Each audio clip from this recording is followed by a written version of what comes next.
Hello, my name's Gordon Reid, and I'm here at SynthFest 2017 in Sheffield. And I'm in the room with all of the new Roland equipment, and it's taken me back to a British Music Fair in 1987, when I was wandering around as a fresh young thing, enthusiastic about synthesizers and music, and I heard these incredible sounds coming from the Roland demonstration room, and rushed in there and discovered that there was this new synthesizer called the D-50, which sounded unlike any synth, I think it's fair to say, that had come before. It was polished, the sounds were finished, it had built-in effects. It was the first synth to have really a complete set of digital built-in effects. And I went up to the Roland guys after that demo and I ordered one. I had one of the first ones off the ship when they came into the UK in 1987. So this is David. Hello. From Roland Europe, who's going to give us a demonstration of the D-05.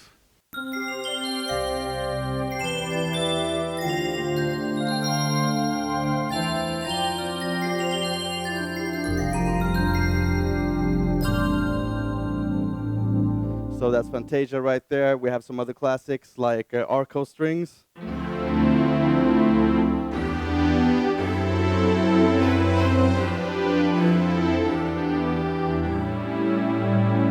And let's see. Oh yeah, this is a classic as well. Living Calliope. I don't know how to pronounce it. I'm Swedish.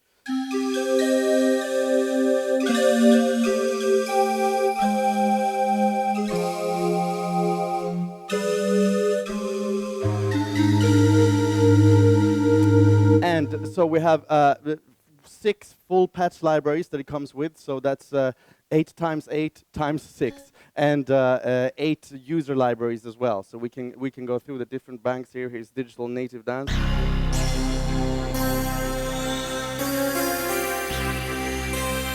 And maybe some other ones. Let's see here, Combi strings.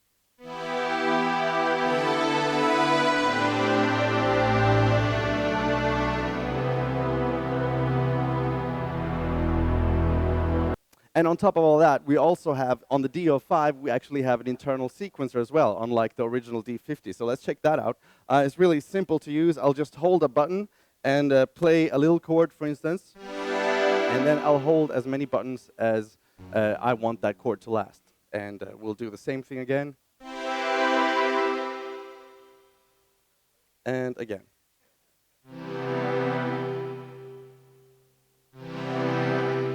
And now we can play it back.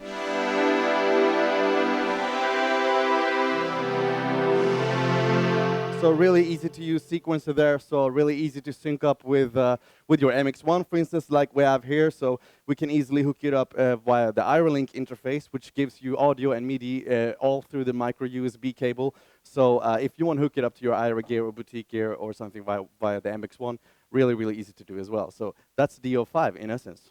So obviously, I know the D-50. I've used one for literally decades. Yeah. If I were to put my hands on a D-05, would it feel right to me? Not just sound right, which it obviously does, but would it feel right? Would I have the same parameters, the same performance controls as before?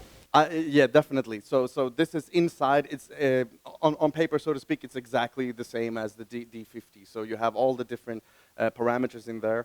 And actually, I may have mentioned this already, but it's also backwards compatible. So this means you can actually use the original programmer, the PG-1000 that was available for the D-50. You can actually use the original one for the D-05. And the same goes. Consequently, obviously, also for third-party apps like iPad apps and things like that do D-50 editing, you can use those for the D-05 as well. So I'm a D-50 user with decades of experience using the synth, and I expect certain things to be where they've always been. Yeah. So if I were to put my hands on a D-05, is it going to sound, not just sound like, but is it going to feel like a real D-50 to me? Well, first of all, it will sound like one, which hopefully you will hear in a minute. But also, it actually does have 2 settings. So you can set it to original D-50 mode, which basically means you have the same type of sound character as the D-50. But then we also have a clean mode.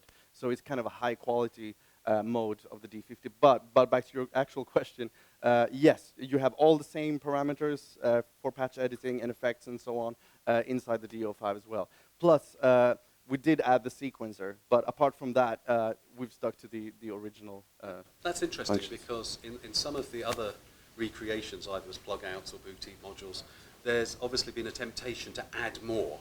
Yeah. But on this occasion, from what you say, you've stuck strictly to the D50 model. Yeah, I mean, it's like if it ain't broke, don't fix it. I mean, the D50 has such a lovely character and of the sound, and also quite a lot of different editing parameters. So I don't think it needs too much extra on top of it for being what it is. And also, we did add the sequencer, and we did add a built-in audio interface and the clean and original mode, like I mentioned earlier. So yeah, I think that's pretty much all you need when it comes to a D50.